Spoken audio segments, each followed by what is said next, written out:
चलिए तो गाइस अब हम वीडियो स्टार्ट करते हैं। आज का हमारा टॉपिक है spherical mirrors.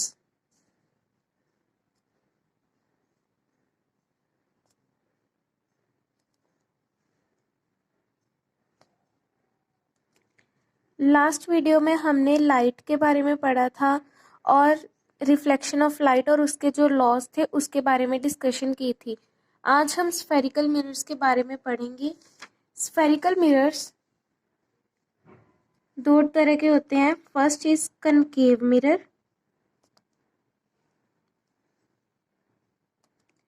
Second is convex mirror.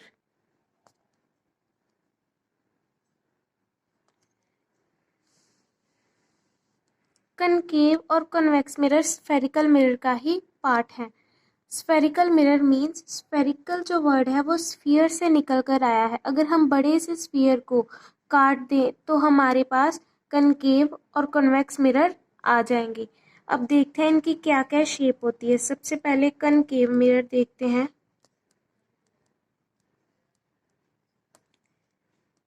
Concave mirror की शेप कुछ इस तरह होती है, केव की तरह, गुफा की तरह। और कॉन्वेक्स मिरर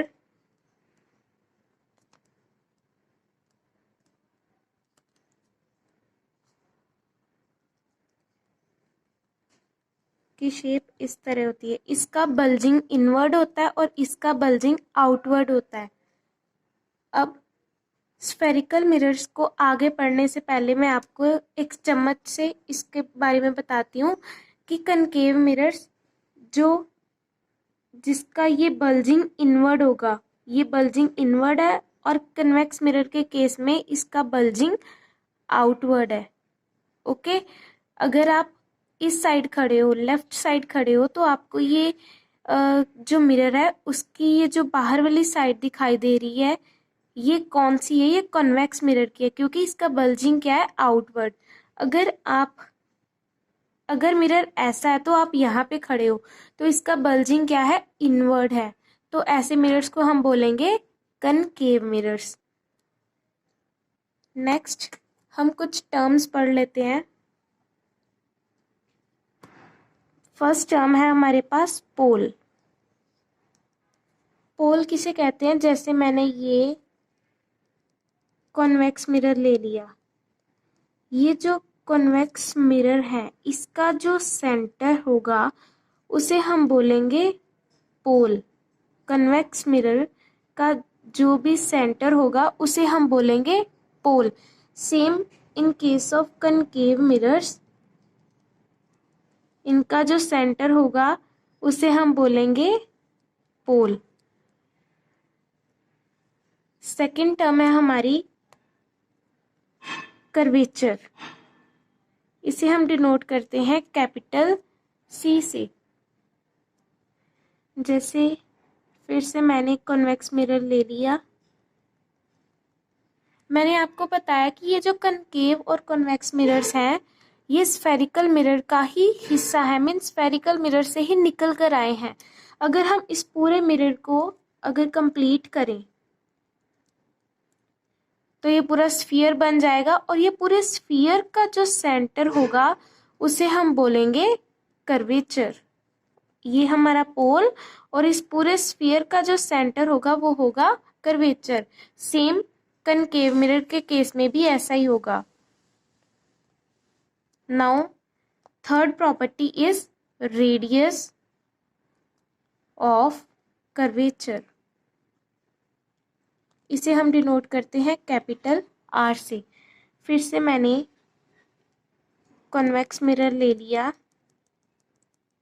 ये हमारा क्या है? Reflecting surface. रिफ्लेक्टिंग सरफेस, ये रिफ्लेक्टिंग सरफेस, ये कन्वेक्स मिरर का पोल। यहाँ सेंटर ऑफ मीन्स यहाँ इसका क्या है? सेंटर पे कर्वेचर, और रिफ्लेक्टिंग सरफेस से लेकर कर्वेचर तक का जो डिस्टेंस होगा उसे हम बोलेंगे रेडियस ऑफ कर्वेचर। उसे क्या बोलेंगे? Radius of curvature. Now fourth term is principal axis, principal axis. अब हर मिरर में मैं जो ये एक्सिस बना रही हूँ, ये जो लाइन बना रही हूँ, इसे हम बोलेंगे प्रिंसिपल एक्सिस। इसे हम क्या बोलेंगे? Principal axis. जो पोल और सेंटर ऑफ कर्वेचर को ज्वाइन करती हुई जा रही है उसे हम बोलेंगे principal axis. Fifth is principal focus, principal focus. ये जो प्रिंसिपल फोकस है ये प्रिंसिपल एक्सिस पे ही एक पॉइंट होता है, और ये कौन सा पॉइंट है? जहां सभी रेज रिफ्लेक्ट होने के बाद मीट करती हैं। मैं आपको ड्रॉ करके बताती हूँ।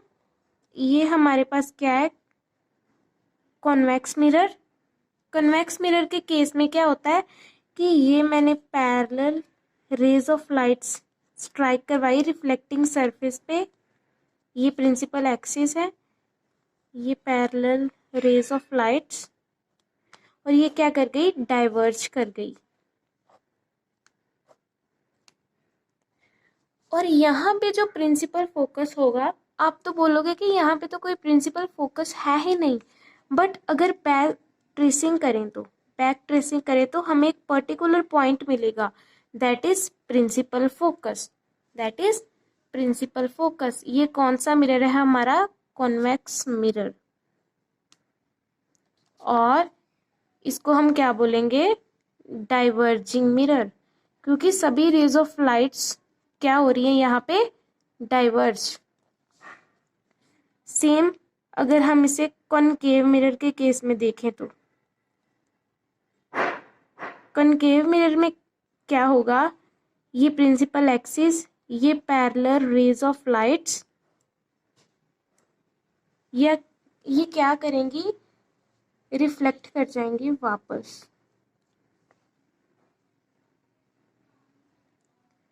ये क्या है? हमारा फोकस। इस मिरर की एक स्पेशलिटी है कि जब रेज ऑफ लाइट्स सरफेस पे स्ट्राइक करती हैं और रिफ्लेक्ट बैक कर देती हैं और एक पर्टिकुलर पॉइंट पे कन्वर्ज हो जाती है, मीट हो जाती हैं, इसको हम क्या बोलते हैं? Principal focus. ये कौन सा मिरर था? हमारा कनकेव मिरर। और कन्वर्जिंग मिरर, कन्वर्जिंग मिरर कैसे? कि ये सभी रेज ऑफ लाइट्स को एक पर्टिकुलर पॉइंट पे कन्वर्ज कर देते हैं, मीट करवा देती है।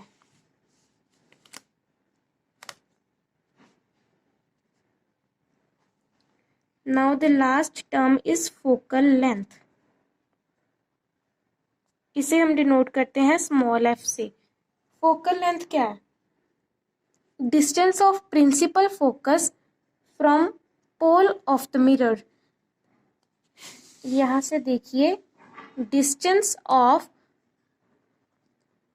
पोल से लेकर प्रिंसिपल फोकस तक का जो डिस्टेंस होगा उसे हम बोलेंगे फोकल लेंथ। और इसका एक रिलेशन है रेडियस ऑफ कर्वेचर के साथ, that is r is equals to 2 times of focal length. Means radius of curvature है जो वो 2 टाइम्स है फोकल लेंथ के। होप आपको मेरी वीडियो अच्छी लगी होगी और समझ पे आया होगा। अगर आपको समझ आया तो अपने फ्रेंड्स को भी शेयर करना और हमारे चैनल को सब्सक्राइब कर लेना और पास वाले बेल आइकन को भी प्रेस कर लेना, ताकि आपको आने वाली वीडियोस की नोटिफिकेशन सबसे पहले मिले। तो चलिए, तब तक के लिए बाय बाय। मिलते हैं नेक्स्ट वीडियो में एक और नए टॉपिक के साथ।